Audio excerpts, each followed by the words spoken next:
আসসালামু আলাইকুম রহমতুল্লাহি ওয়া সম্মানিত দর্শক, বাংলাদেশ সম্ভবত ঘুরে দাঁড়িয়েছে।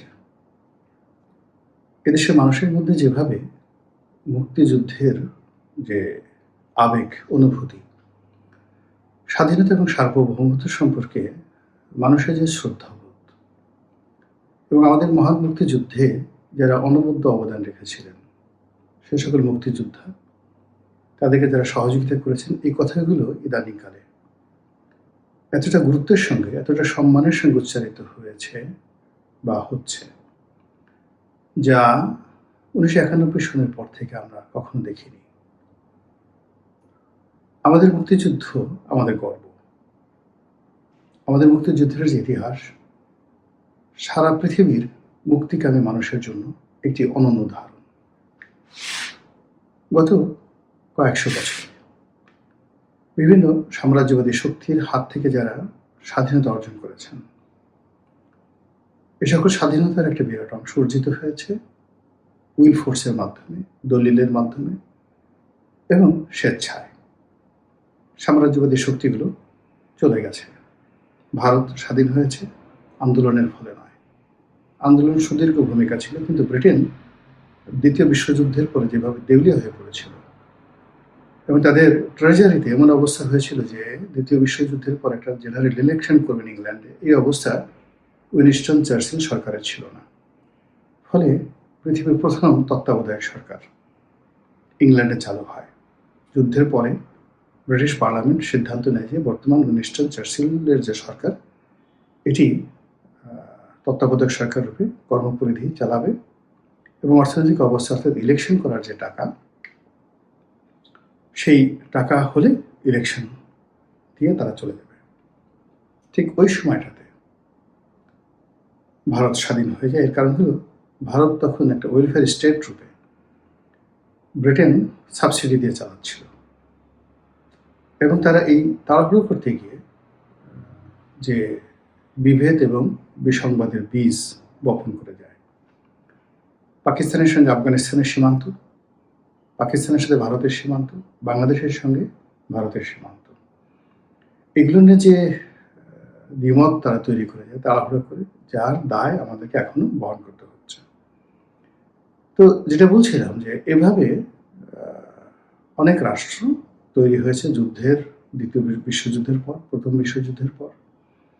অনেকে স্বাধীনতা অর্জন করেছেন বিকজ তারা ছেড়ে চলে গেছেন, কিন্তু খুব অল্প দেশ সরাসরি যুদ্ধ করেছে, যুদ্ধ করে জয়লাভ করেছে, তারপর স্বাধীনতা অর্জন করেছে। এবং এই সকল দেশের মধ্যে আমেরিকা এবং বাংলাদেশ অন্যতম।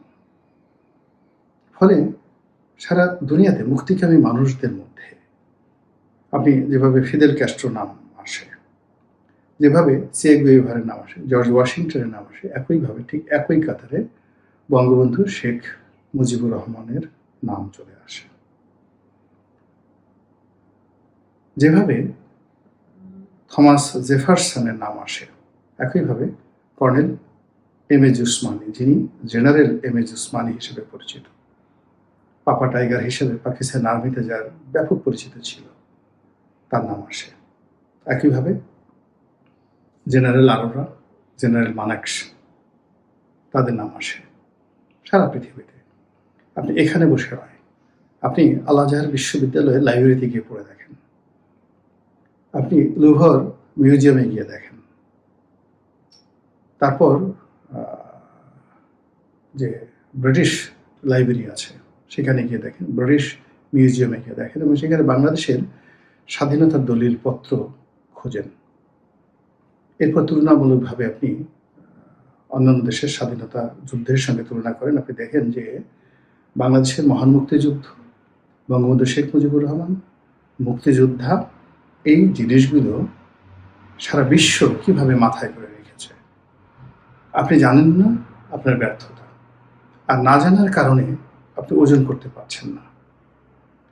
তো এই যে আমরা দীর্ঘদিন না জানার কারণে কেবলই মাত্র আবেগ দিয়ে মুক্তিযুদ্ধকে অতি মূল্যায়ন করেছি অথবা অবমূল্যায়ন করেছি। তো সেই জায়গাটিতে আমাদের একটা নতুন জেনারেশন তৈরি হয়ে গেছে, যে জেনারেশনটি গত 14 মাসে নতুন করে আবার মুক্তিযুদ্ধের দ্বারা যেভাবে অনুপ্রাণিত হচ্ছে, যেভাবে ধর্মান্ধদের বিরুদ্ধে তারা দাঁড়িয়ে যাচ্ছে, মুক্তিযুদ্ধের বিরোধী শক্তির বিরুদ্ধে যেভাবে তারা রুখে দাঁড়াচ্ছে, এটা অভূতপূর্ব। যদি শেখ হাসিনার পতন না হতো, জামাতের উত্থান না হতো, ডক্টর মোহাম্মদ ইউনূসের সরকারের অভিষেক না হতো, এইরকম পরিবেশ পরিস্থিতি তৈরি হতো না। শেখ হাসিনার পতনের আগে একটি স্লোগান খুব জনপ্রিয় হয়ে পড়েছিল, তুমি কে আমি কে, রাজাকার রাজাকার। আমরা সবাই জানি যে রাজাকার যে শব্দটি, এটি ইতিবাচক একটি শব্দ, কিন্তু আমাদের মহান মুক্তিযুদ্ধে যারা পাকিস্তানের দোসর ছিলেন, যারা আমাদের মা বোনদেরকে ধরে ধরে নিয়ে পাকিস্তানের সেনা ক্যাম্পে দিয়েছেন, নিজেরা ধর্ষণ করেছেন, আর তাদেরকে ধর্ষিত হওয়ার জন্য তারা ভেট হিসেবে, উপহার হিসেবে পাকিস্তানি জান্তাদের হাতে তুলে দিয়েছেন, যারা মুক্তিযোদ্ধাদের বাড়ি ঘর আগুন দিয়েছেন, ডাইরেক্ট ব্রাশ ফায়ার করে হাজার হাজার লক্ষ লক্ষ মানুষকে খুন করেছেন, জখম করেছেন, পুরো বাংলাদেশকে দারুল হাবিয়া বানিয়ে ফেলেছেন, জাহান্নাম বানিয়ে ফেলেছেন।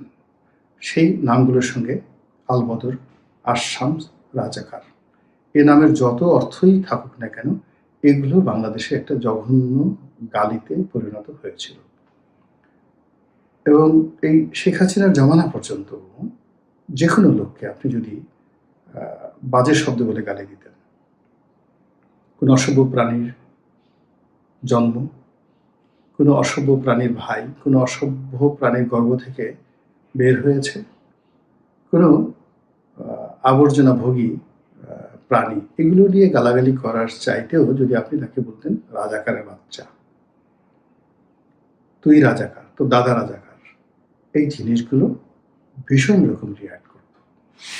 তো সেই রিয়াকশনের জায়গা থেকে যখন মানুষ রাজপথে স্লোগান দেওয়া শুরু করলো যে তুমি কি আমি কে, রাজাকার রাজাকার, আমার কাছে মনে হলো যে ইতিহাসটা বোধহয় পরিবর্তন হয়ে যাচ্ছে, ইতিহাসটা পরিবর্তন হয়ে যাচ্ছে ভীষণ রকমভাবে। আমি মানে যেটাকে বলা হয় সারপ্রাইজড, বেকুব হয়ে গেলাম। কিন্তু গত 14 মাসে সেই দক্ষিণপন্থী শক্তির উত্থান, আমাদের এই বাংলাদেশের যে পরিবেশ এবং প্রকৃতি, এখানে হিন্দু, মুসলমান, বৌদ্ধ, খ্রিস্টান যেভাবে সহ অবস্থান করে আসছে, যেভাবে মন্দিরের পূজারী আর মসজিদের ইমাম হাত ধরাধরি করে আমাদের এই সমাজে শত শত বছর ধরে বসবাস করে আসছেন পাশাপাশি বাড়িতে, যেভাবে বর্ণ হিন্দু, ব্রাহ্মণ, কুলীন মুসলমান, সৈয়দ বংশের লোক দ্বারা সম্মানিত হয়েছেন, যেভাবে কামার কুমার, জেলে, তাঁতি, হিন্দু মুসলমান সমস্ত মানুষগুলো একে অপরের সঙ্গে সৌহার্দ্যপূর্ণ সম্পর্ক রক্ষা করেছে, সেই বাংলায় এখন যখন মাজার ভাঙা হচ্ছে, বাউলদেরকে তাড়ানো হচ্ছে, জেলখানায় ভাঙা হচ্ছে, লালনের মাজার আক্রমণ করার জন্য পরিকল্পনা করা হচ্ছে, যখন এদেশে হিন্দুত্ববাদ নিয়ে হিন্দুরা থাকবে কি থাকবে না, হিন্দু রাজ্য আক্রমণ করতে হবে, গাজওয়াতুল হিন্দ বাস্তবায়ন করতে হবে, এই কথাগুলো এত বেশি আলোচনা হচ্ছে, যেটা এই বাংলা ধারণ করতে পারছে না। আর বাংলা এটা কখনো ধারণ করতে পারেনি। এখানে রাষ্ট্রশক্তি দিয়ে কখনো ধর্ম প্রচার করতে দেখা যায়নি। ধর্ম এখানে সহজাতভাবে বা সহজিয়া হয়ে এখানে ধর্ম প্রতিষ্ঠিত হয়েছে। যারা ধর্মবেত্তা ছিলেন, আমাদের এই দেশ একটা সময় 400 বছর ধরে বৌদ্ধ ধর্মর এখানে প্রাধান্য ছিল, তারপর হিন্দু ধর্মের প্রাধান্য, তারপরে মুসলমান ধর্মের, ইসলাম ধর্মের প্রাধান্য গত প্রায় 700 থেকে 800 বছর। আপনি 2000 বছর ধরে যদি দেখেন, তাহলে এই মুসলমান ধর্মের যে আধিপত্য,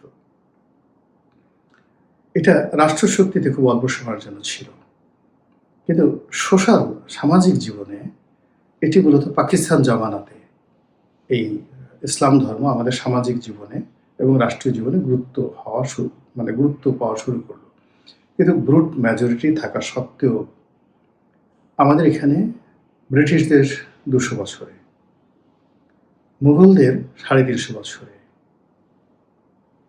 তারপরে স্বাধীন সুলতানি আমলের সেই সময়কালগুলোতে কখনোই এখানে রাষ্ট্রশক্তিতে ইসলামপন্থী রাজাবাসা থাকা সত্ত্বেও সমাজে কখনই আজকের দিনের মতো ধর্মভিত্তিক কোনো উগ্রতা এই সমাজে ছিল না।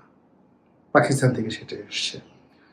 তো স্বাধীনতার পরে যে কবে আওয়ামী লীগ ক্ষমতায় এসেছে, তারা চেষ্টা করেছে এই দক্ষিণ পন্থাটিকে দমন করে হোক, পীড়ন করে হোক, কিংবা ধর্মনিরপেক্ষ নীতিটিকে চাঙ্গা করে হোক, এই সমাজের যে হৃদয় এটিকে পুনরুজ্জীবিত করার। তারা কখনো পেরেছে, কখনো পারেনি, কখনো বাড়াবাড়ি করেছে, কখনো ভুল করেছে, এটা স্বীকার করতেই হবে।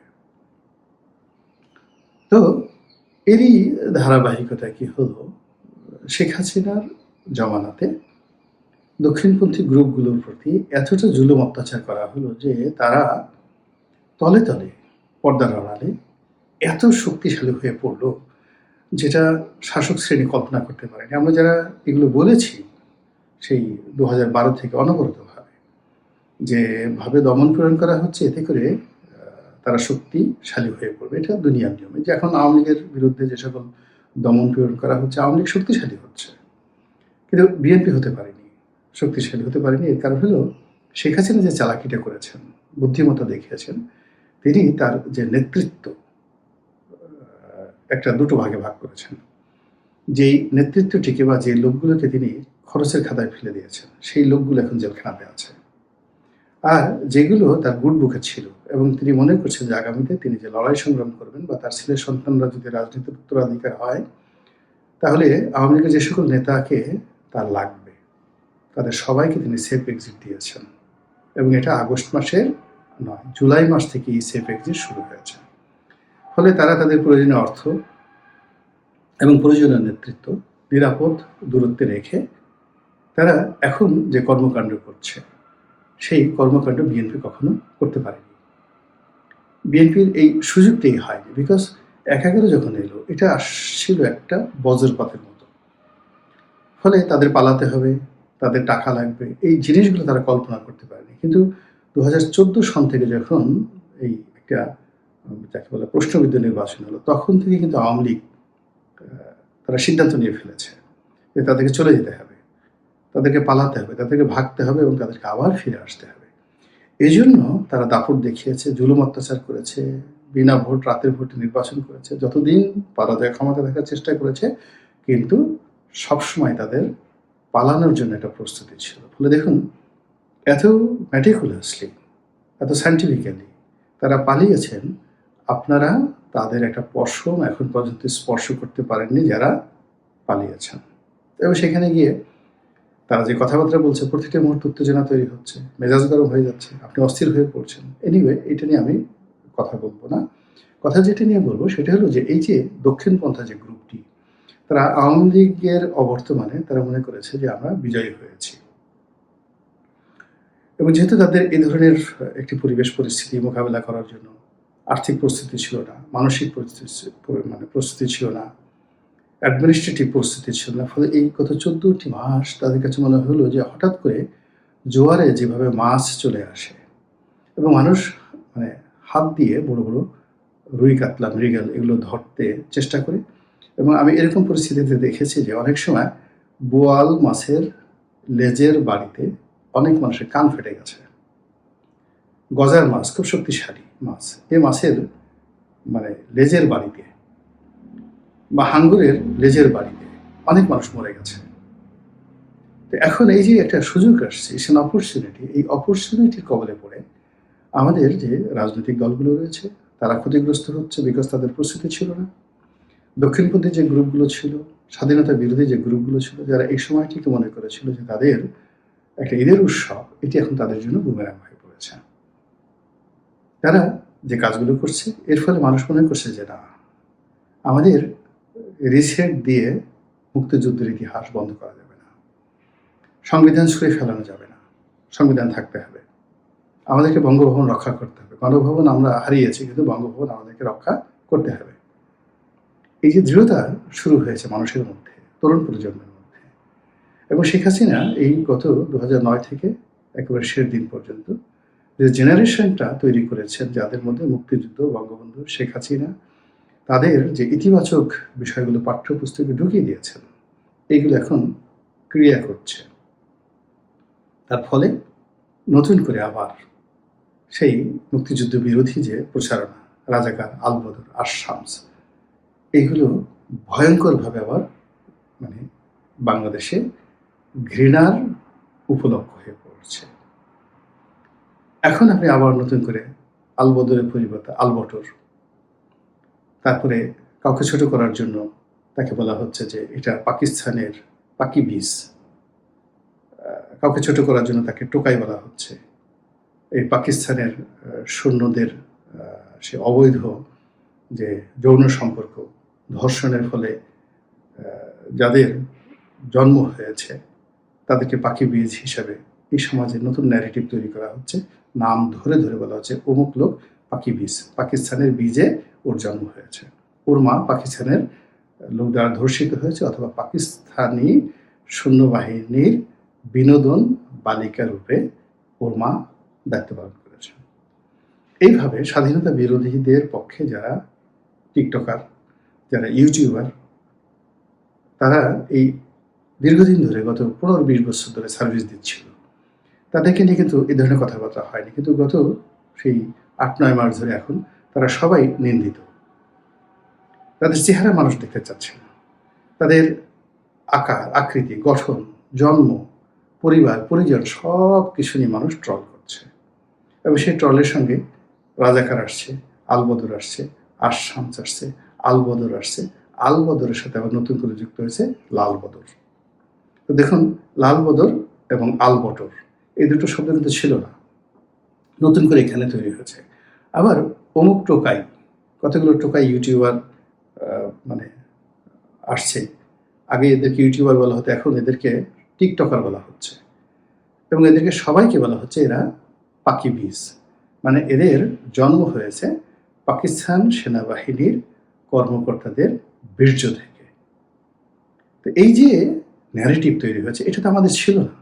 এই 14 মাস আগে কিন্তু কোনো ইউটিউবারকে, কোনো টিকটকারকে এই ধরনের গালি দেওয়া হতো না, কিন্তু এই গালিগুলো এখন একেবারে এত ওপেন হয়ে গেছে।